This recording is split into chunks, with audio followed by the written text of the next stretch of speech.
Hello everybody and welcome back to another Dr. Iceblades video tutorial.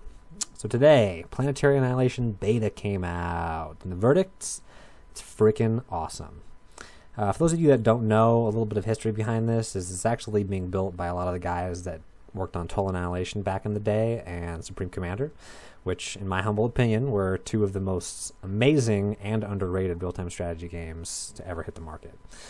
They actually initially got this project underway from a Kickstarter campaign, which grew and grew and grew. You can check out their webpage in the Steam store to kind of get that whole story, which is a very awesome story and exciting for us because now we have Planetary Annihilation to thank. So without further ado, let's kind of dive right in and get used to some of the basic game mechanics, both editing a planetary system, camera movement, and just setting up your base, getting started, so that for those of you who did wait for the beta, a little bit more of a polished version, able to do full playthroughs, you can actually get off to a quick start. Alright, so I know a lot of you are super excited to dive right in and hit quick match just to get going, which is totally fine, but before you do so, I think it's wise to learn how the game mechanics kind of work. So basically you'll be playing in what's called like systems. And systems are essentially a map in the PA universe. And so you can basically create whatever system you want. As you can see here are a couple systems that I've created, which are essentially layouts of planets, moons, their orbits, etc. But we'll actually check out the editor real quick. So this is basically how I made those systems. And again, it's kind of limited in size and scope, but for the most part, it's pretty darn big compared to actually what your computer is able to handle when you start to tweak with all the settings. So as you hit the build button on the top, basically it's going to come up at the bottom with this kind of template of the various pre-made planets with all these features that you can kind of add to your system right off the bat. And as you can see, you kind of snap it in, choose the orbit around the sun or around another planet. You'll see that in a second. And then kind of these are some of the features that you can change. If you change the radius past that one big point, it's really too big for the game to handle right now, so about here is a good safe place to go for a planet size. You can go a little bit bigger, but again, if you make too large planets so far in the beta, you're going to have some trouble as they're loading. So here we're adding another moon type planet, and basically having it orbit the other planet by snapping it to the grid right next to it. I'm shrinking it down to the minimum size because I don't want it to be bigger than the planet that it's orbiting. That kind of doesn't make logical sense. And another kind of interesting thing you can do is you can tweak the orbit. So you put your cursor over that little kind of blue circle up there and you can tweak the orbit. And obviously you don't want to have the planet colliding with the other one. So you basically kind of, do it wherever you want. You can do a regular elliptical or circular orbit, or you can do an elliptical one like this. And then after you put all your planets together, or if you just want to kind of see how it's going to orbit, you hit the simulation button at the top. And it'll kind of give you an idea for how things orbit. Now, this does affect the gameplay a little bit because it'll affect how long your interplanetary shuttles will take to get to a planet. So again, you can basically continue to add whatever kind of planets that you want so that your own little system or map suits your own design. Now, I tried to make one initially that was like our solar system, but it was too many planets, too big and too varying, and it really couldn't do it. It lagged too much. That's what you saw in my systems was the first one. But again, you can basically, as this obviously gets developed and optimized and stabilized, there's just a huge amount of really cool stuff that you can do to tweak and enhance every aspect of the gameplay. So you could have an 8-player map with 20 planets, and each one has 2 moons that you really don't know where anyone is. The possibilities are endless. So that's pretty much, the simulation of adding more planets. It's all very cool. As you can see, the one on the very far out didn't really rotate much. Alright, so we're going to go ahead and check out one of these systems that I pre-made, which I've actually already done a playthrough on, and it seemed to be kind of one of the more ideal sizes for the limitations imposed by the lack of optimization in the beta, meaning the planets aren't too big, there's not too many of them. So we'll go to custom game after loading the actual system, and you can see right there on the right, there's all the planets, all 4 celestial bodies. You can add however many players you want, or armies. And then you can select which of the planets you want to be your starting zone. I'm selecting the Earth-like one because it was intended to be so. It's got the one with the moon orbiting it. And then you basically publish the game, which means it's available in the lobby for other people to join, whether it be your friends or anybody else that's on that server. You choose the slot that you want to go into. I think it's kind of arbitrary at this point. Change your color if you want, and then you hit ready. And if you want to play against the AI, you want to do this as quick as possible, because then what's going to happen is those empty slots are basically going to be filled by AI. We'll be right back once this finishes loading. I think you forgot something, boss. I think you forgot something. I guess you're right. We did forget something. And that one thing is camera controls. Now, how good you get at camera controls will determine how much you succeed or fail at this game. And they're unique enough to PA that they're worth going over kind of briefly here. So the first most obvious thing is scroll wheel. zoom in, zoom out, pretty basic, kind of consistent with other games. Hold down that middle mouse button and it'll give you kind of the x-axis ability to kind of pan around as you deem fit. And the arrow keys actually perform a similar function to actually holding down the middle mouse button and panning it around. But when you hold down the control key and use the arrow keys, their function changes. Up and down become zoom in and out, and left and right become rotate left and right around the axis. The other thing noteworthy to master is when things snap to. So when you're basically snapping to a planet or snapping out into the orbital view, or rather the outer orbital view, it's basically just one mouse scroll away. So before we were actually having that planet, anytime we scrolled, it would basically rotate it. But if you scroll out just a little bit more, you're in basically the overlay menu. The overlay menu, you can put your mouse over here and zoom in. It basically is not going to do much. Wherever you put your mouse and zoom in will be where you focus to do. So we zoomed into this planet. As you can see, it's still orbiting. We're not actually focused in on it. We're not able to rotate around it. So what we do is we zoom it in one more time. When the axes north and south appear on the planet, that means you're snapped to the planet, and you can rotate again just like normal. Zoom in and out just like normal, rotate about the axis just like normal. Another really cool thing, perhaps less tactfully useful, but it allows you to get into the meat of the battle, especially if you want to make cool videos, is when you zoom all the way in, or anywhere you really want, and you hit spacebar, it puts you in a free look. And free look takes basically your middle mouse button, hold control down, and allows you to look up. Looking down beyond you is a little bit more buggy, but this pretty much is the one feature that allows you to get down to the eye level of your bots and start to see the action where it's really happening. A little tactically disadvantageous because you have to press spacebar again to get back out to this view to actually start manipulating where you want to be on the map again so that you can actually start controlling units again. And the final thing we're going to cover, which is actually more tactically appropriate, is going to be saving camera views. So we're on that planet, but let's say our commander's getting attacked. Well, what do? So we're going to go back to our commander, and basically we're going to save a focus point, which is basically saving a camera position. So we're going to hit Shift and 1, and that's going to save this exact position. Now what I did before, we didn't even notice, is I saved the other one as Shift 3. So that's why I was able to basically hit Alt 1 and Alt 3 to zoom back and forth between the two. Another option you can do is select a unit, for instance in this case our commander, and make him control group 1 by hitting Control 1. So it's not a focus point on the camera, it's actual control group. And then, when we go back to our other planet, let's say way the heck out here, we're colonizing it, we're micromanaging, all of a sudden we hear a note, oh crap, your commander's under attack, what do? Rather than using your camera commands if you haven't saved them, you can just double tap your number 1 key, which is your control group for your commander, and it'll snap back to the position over him. Alright, that's the basics. If you master that stuff, you'll pretty much be a pro in no time. Let's move on to the meat of the action. So this is roughly what it's going to look like when you actually start a game. It's going to have a number of different zones that you can choose to be your starting location. Now one thing that I think is a really smart thing to do is you hit Control N at the beginning, and it's going to have all these little green dots. Those are basically your metal deposits that you can actually start mining, and that'll help you to make an informed decision on where you want your starting location to be. In addition to that, you always want to consider geography. As you can see in the top base, I've got a lot more of a bottleneck for land units, so I'm going to select that one. Even though there's a little bit more metal density at the bottom, this one's going to give me more geographical security if they actually do try to invade with land units. So here you go. This is where you start your commander. Now the first thing I tend to try to do right off the bat is I build one metal extractor and anywhere between 2 and 3 of these solar collectors, which are your energy producers. And then I build the first fabrication building. Now, you can have 3 different options. You can choose to do air, bots, which are like mechs, or vehicles. Now, they all have their advantages and disadvantages. The main advantages between them are the vehicles will build the fastest, but they're also the most clunky, and they're restricted to land. The bots are a little bit more maneuverable. They build a little bit faster than aircraft, but again, they're kind of right in the middle, and they're still only restricted to land. The air get the biggest advantage as being the fastest, and able to traverse any kind of terrain. The disadvantage being they build the slowest. So, choose your poison. I tend to go with air right off the bat because my strategy is I typically try to build as many of the metal extractors that I can possibly colonize as quickly as possible just to get my economy off to a wailing fast start. And then that basically time when I've shift queued up a bunch of metal extractors, I will actually have my commander building more solar extractors because he can build them a lot faster and he's the best man for the job in that case.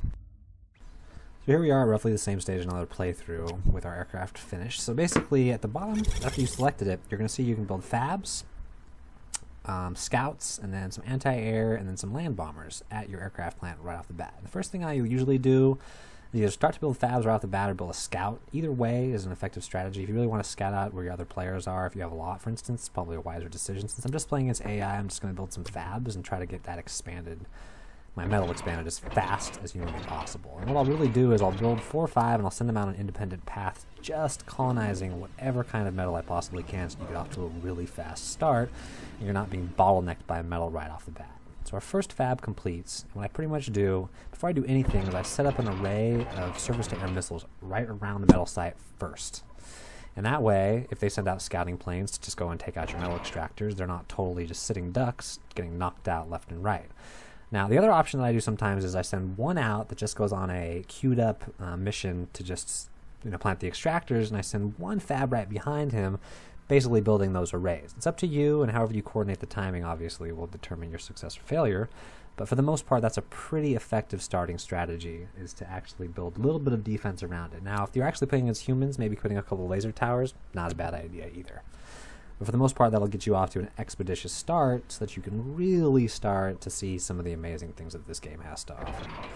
So after that finishes, we're going to want to basically, after you get your energy up a bit, obviously this is not enough, but I'm just doing this for example to be kind of quick. You're going to build your Tech 2 or Advanced fabrication station, which will be depending on if you build vehicles, bots, or aircraft, that respective one. But the Tech 2 will allow you to build advanced energy production, advanced metal production. Since your economy is your number one priority, especially in the beginning, I think that it's an ideal thing to focus on as far as strategy is concerned. And again, you really want to build yourself up with some nice anti-air defense, because if they build an aircraft station that fast too, they can send something over and pretty much make your life a living hell right off the bat. So it's never a bad idea to have a decent array.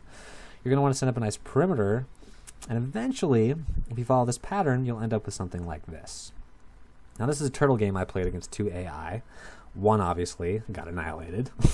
But as you can see, it's pretty well bunkered in. Now, I kind of let the AI go off and just colonize the rest of the planet to kind of show you the scope of it. They're not terribly bright just yet. They pretty much stick entirely to aircraft, predominantly bombers. They get a couple fighters around their base patrolling, but as you can see, all of those are advanced air fabrication stations with a basic economy in the middle. And you can see on the right there, they're just swooping in with tons of bombers all the time. So what I do is I basically have all these air fighters on patrols going in opposite directions, as well as a backup line of surface-to-air missiles, so that when they send in these little attacks like this, they get stopped dead cold. First line of defense takes them out in the air. Whatever gets through gets mowed down on the surface-to-air missiles. Essentially, I could leave this running almost indefinitely, because I've also got another little tactic of mine. Air fabs on a patrol unit around the inner perimeter of my base, which if you put a fabricator on a patrol, what they'll do is they will repair anything that they come next to. So essentially, this is a self-sustaining kind of little biome right here. And right here is the bottleneck, which is where I kind of, I chose this place initially because, if there was land units, basically I'd be able to put a bunch of defenses there, kind of like that. But since their base is up there, I put my long-range artillery on the north end of the island, or rather the peninsula, so that I could start shelling them from far away. Not a terribly bad turtle we got here. So those are my advanced metal extractors, which again, once you get to Tech 2, you're going to want to be advancing or upgrading everything. On the left-hand side, you're going to see where those spinning things are basically your advanced energy production, which are awesome because they produce much more energy, allow you to get your economy off to the next step so you can really start fabricating a lot quicker. So in the middle there, right there, you see that's the basic bot factory. And again, it's got a fab unit, it's got an anti-air, and an anti-ground. The advanced bot factory is the same kind of thing. It's an advanced fab unit, and then a more advanced anti-air bot, and then a more advanced ground bot. And that's pretty much the theme with all of them.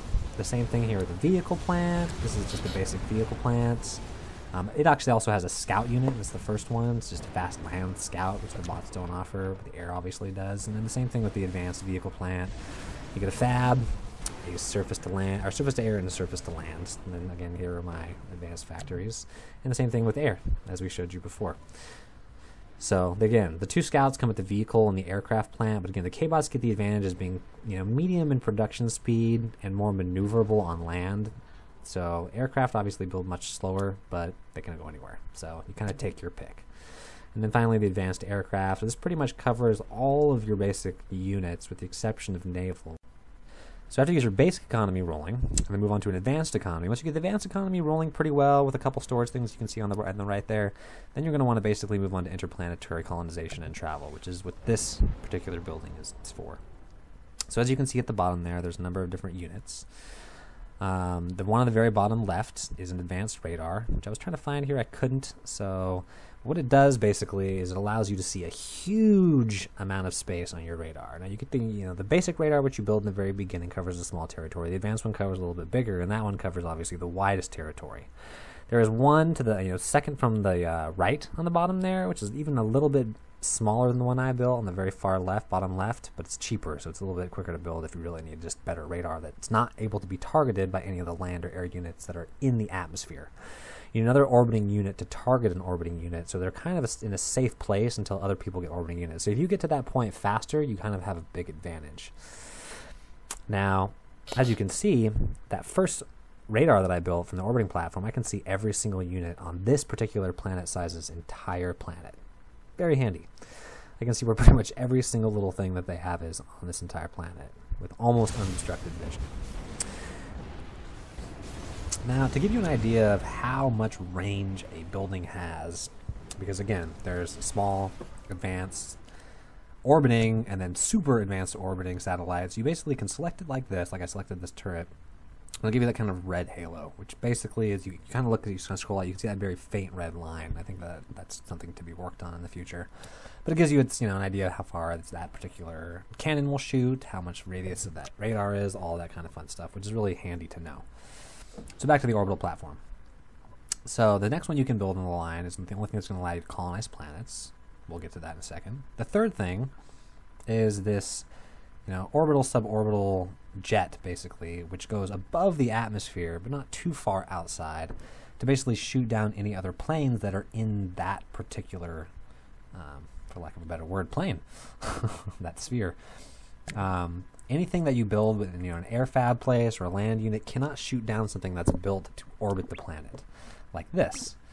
This little bad boy will shoot down laser beams, pew pew, on anything below it. Now, again, they can build as many SAM sites as they want. They're not going to shoot it out of the sky because you can't really tell, even looking at it this way, but you see that plane, that line right there, but it's above it. So it's basically in the orbiting sphere. So right there, that line demarcates atmosphere and orbiting. Now, if something's in the orbiting sphere, you can't hit it with traditional planes. You have to build one of the orbiting planes to shoot it down. That kind of helps you to understand some of the differences. So all the planes that you see circling my base, those are non-orbiting planes, which means they can hit any kind of land unit. Now, what I do with these guys, just for fun, is I basically sent them on a nice little trip around the world so that they can kind of pan around the actual world view. Kind of a cool effect. So the next one in the series is that laser that I was just showing you, which orbits above and shoots down death from above, they call it. And this is the smaller satellite, obviously, that I was showing you before, than the bigger satellite, the more advanced one. It's just got a smaller radius. So depending on the planet size, you might be able to get away with the smaller one, and it still might cover the entire size of the planet, but obviously it just depends on your cost constraints. So go with whatever you need to go with in order to be successful. And the very final unit in that whole system is a solar array, an orbiting solar array. Now, again, like all orbiting things, an advantage of the solar array is it's orbiting, so it can't really be targeted by a lot of traditional things. Another really cool thing to do, which I did in this case, is I actually sent it off to go and orbit my moon. Which means not only are they going to have to build an orbiting jet to shoot it down, they're going to have to send it on a trip, which I might have noticed it in that time to do so. So I sent a solar array out here orbiting, and as you can see, it produces a ton of energy. 23,500 to be exact, which is quite a lot. So not only is it a safer way to build and have energy, but it's also a sumptuous amount of energy compared to other things. So back to the turtle. So there's a couple other structures you want to build to really kind of fortify your base. After you got your basic SAMs and your basic laser towers, these are some other things that are really important. This one I have selected right here is essentially going to shoot out what we were just talking about, any orbiting ship. So anything comes in from that halo, it's going to shoot it out. So those will shoot out any air units. These will shoot out any orbiting units. So as you can see, it's got a limited radius. So typically what I try to do is I try to kind of layer them throughout the base and basically cover key points of interest, or at least most of my base as humanly possible, so that I don't really have any weak points. So if they do start sending over all of those orbiting laser pew-pews, I'm not totally effed. So that's the orbiting station. The other thing I obviously built right next to it is the anti-nuke stations. So I pretty much try to layer those again so that it covers most of my base. So if they do start launching nukes at me or sending orbital things, I'm covered. So I've not only got my air covered by having this swarm of patrolling things, the secondary layer of SAMs with laser beams and other long-range cannons, but I've also got the inner protections that are offered by, obviously, anti-nuke sites and anti-orbiting sites. So the final coup de grace to your base, this turtle, is obviously nuke silos. So I built 3 right here, just to be safe. Above them are the storage facilities talked about briefly earlier. And again, they can basically hold 1 nuke at a time, so you build as many as you want to launch simultaneously. Just like your anti-nuke silos can only hold 3, there's a limitation so that you can't just spam nukes. Kind of a good one in my opinion. But as you can see, the advantage is in the nuke defense department, since it can hold 3 times as many per silo. So it takes a while to burn, and they actually do take up a lot of resources to build them. So again, you don't want to build these until your economy is really full developed, and you can actually support it without running everything else to a standstill. As you can see, there's these kind of like little planes, these are construction fabs orbiting that I was talking about earlier. And these guys I was talking about earlier that you can basically put on a patrol. I use planes because they're the fastest and they'll get in and out of the fray pretty quick. K-bots and land units will get caught up with pathing issues, air units won't. And what you can do basically, as you can see, I got a lot of different patrols, but basically you just hold down shift, you click a spot where you want them to start the patrol, you click the patrol button, holding down shift the whole way, and then you click in basically a circle to create the desired patrol. And then what that's going to happen is they're going to basically patrol around that circle, like I said, preparing everything they come across. It's an excellent way to make your base self-sustainable. And there's nothing to prepare on the way, but that you pretty much get the gist. So, all in all, it is a pretty solid turtle. That's how to build a good tactical base. So while it may seem a indestructible fortress that I've built here, PA was basically built so that not everything is certain. You can't totally fortify yourself indefinitely. So one thing you want to do is basically have a backup plan, and that's where orbiting other planets comes into play. That unit you can see right there, basically briefly on the screen, was that first unit, or second unit rather, in the orbit building platform, where it allows you to colonize other planets. So what I've done here, actually, is I've colonized the planet closest to the sun with what I like to call Plan B. So I built a little fortress. It's got all the things that I'm going to need to make sure that I got this planet on lockdown. I've got an anti-nuke facility, an anti-orbiting facility, and it's also, surrounded by a couple different ground lasers, heavy lasers, as well as, obviously, your surface to air. And, of course, 2 nuke silos. So if anybody does happen to land on my planet, my secondary planet, and start trying to, establish a little bit of a foothold, they get nuked. So nobody's orbiting above to shoot me down, nobody's going to walk in, nobody's going to nuke me, and nobody's going to colonize it. This is why I call it Plan B. So back to the turtle base and the orbiting platform. So this is basically how you do it. You build yourself that unit, and then once it's created, it's going to become that little thing right there. You select it, and on the right-hand side, the double arrows going up and down is basically what changes it from going in the orbit to the atmosphere. And what you do is you click on that button, and then you click on the planet that you want it to land on, essentially. Now you have to move it to be in the orbit or around that planet before you can land it, at least in this current build. They're disappearing right now because of the bug. But basically, once you click that button, you click on the point on the land, it's going to go into the atmosphere and be available for you to load whatever kind of units that you want to load onto it. Once you load a unit, then you do the same thing. You select that button, and you click on the planet again, and it'll basically stay on that planet and then hop out to orbit it. And then at that point, you're basically able to move it between planets. So we're going to hop out and check out an orbiter that I'd actually sent to another planet a while ago. It took a while to get there, that's why I didn't include the weight in there. But this is basically the farthest out planet, which I finally sent an orbiter to. And basically, so they're sitting there. The same thing applies. You basically hit the. Right now, it's it's orbiting. So I basically need to put it into the atmosphere by using that up and down arrow. Again, you click on it. You click on the actual atmosphere. And that one didn't work because it's bugging out, but this one right here did. So basically, it's in the atmosphere. It's able to be loaded and unloaded with K-bots that you can actually colonize and uncolonize a particular planet. Again, they're all bugging out, so I can't give a perfect example of it. But for the most part, that pretty much summarizes to show you exactly how it's done. Now again, one thing to note, the tricky part with these, being in the atmosphere and being in the orbit of a planet is that it can move between planets when it's orbiting a planet. So if it's in the atmosphere and you're trying to move it to another planet, it's going to kind of have some problems. So you want to basically change it to being in an orbit, And then as you can see, it's on the mini-map right there, making its way to another planet. But it's just kind of bugging out graphically. But that's pretty much the gist of it. So once it's in the orbit, I can select it, go to another planet, whatever I want. Let's just say Earth, or my Earth, basically. You zoom into the planet view where you can actually click on it, and then you just right-click where you want it to go. See, I want it to go there. And then it would basically start doing interplanetary travel. And then once it got there, I'd have to be kind of micromanaging a little bit, maybe make it a hot group. Double-click your activated hotkey group, and then make it land, or go into the atmosphere out of orbit, so that you could actually start colonizing a particular area. Which again, this is the far-flung area, which they are going to take a long time to get to, which is why it's kind of a safe place to have a second base. So when you start playing multiplayer games with large, diverse solar systems and stuff like that, if you're the first one to get into orbit and start sending off to colonize, you're probably going to be the safest place to last through to the end. And if you actually kind of dominate a planet with all interplanetary defenses, let's just say you have anti-orbital defenses up everywhere, what are they going to do? Nothing. You've got yourself bunkered in.